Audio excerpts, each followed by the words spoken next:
Jomar Castro po ulit ang JC Trading dito sa Kobe, Japan. At ito po, magbibigay na naman po ako sa inyo ng magandang Decotora. At ngayon lang po muli ako sa inyo makapagpakita ng napakaganda po na truck. Ito po ay maliit lang po na drop side. Samahan niyo po ako, ikutan po natin itong napakaganda po na Decotora. Okay, so nandito naman po ako sa inyo para mag-share sa inyo na napakaganda po na Decotora.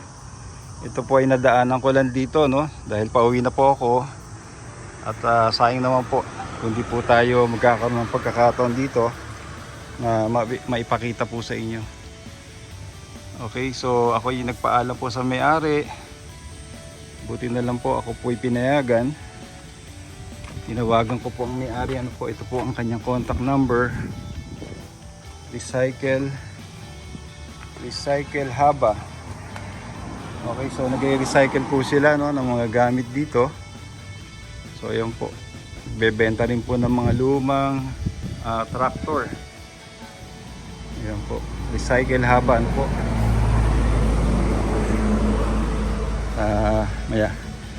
Mabait po ang may-ari. Tayo po pinayagan na ipakita itong kanyang Decotora. Ikutan po natin. Okay. So base po dun sa aking tanong sa kanya, ito po daw ay year 2015 model. At ito po ay Isuzu Elf. Ang makina po nito ay 4JJ1. So ayan po, pagmasdan po natin kung gaano kaganda at kung paano po kinostomize na maging Decotora. Ito pong 14 footer na drop side. Yan po, pangkarga niya po ng mga scrap. Okay. Po ang ilalim. Yan, medyo may kalawang na po pala ilalim nito. Okay.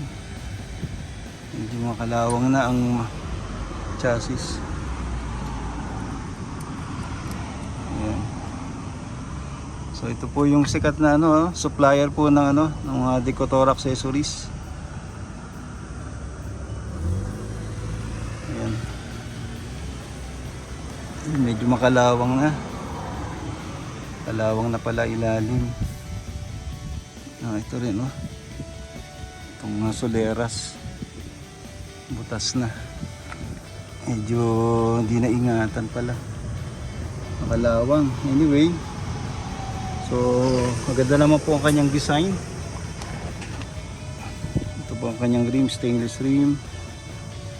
Ang size po ay R17.5. Okay. So ito ang kanyang bumper.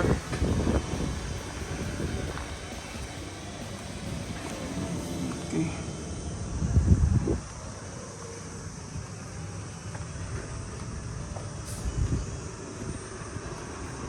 So yan po, pagmasdan nyo, makakuha po kayo ng idea paano i-design po ang 14 footer na drop side.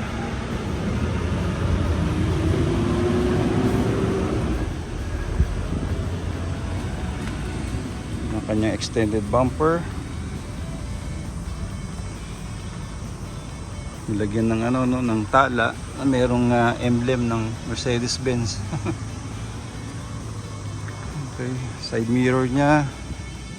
Yan po, Convoy Express. Mas maganda po sana kung makita rin to sa gabi, mga ilaw.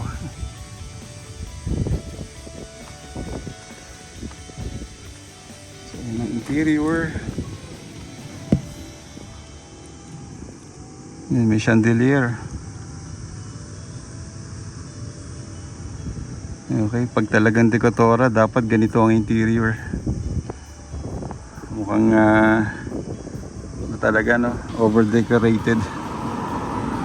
Okay, so kanya-kanya po talaga sila ng design. Ayan. Okay. So ang maraming accessories, itong cabin lang po And then yung parting likod ay simple na po.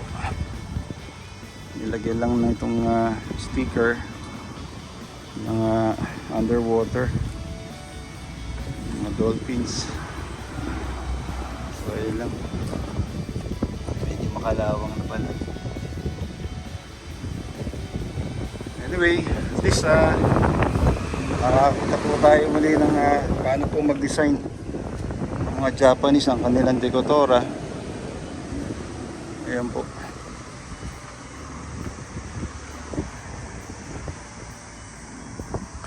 Okay, so ako po yung magpapaalam na. Ilan po may papakita ko sa inyo. Ito po sa bago, paki-like, subscribe at pakita rin po ang notification bell para sa susunod kong video ay ma-notify po kayo. Okay, so maraming salamat po muli sa inyo. John Marcaso ng JC Trading dito po sa Kobe, Japan. God bless you all. Sayonara.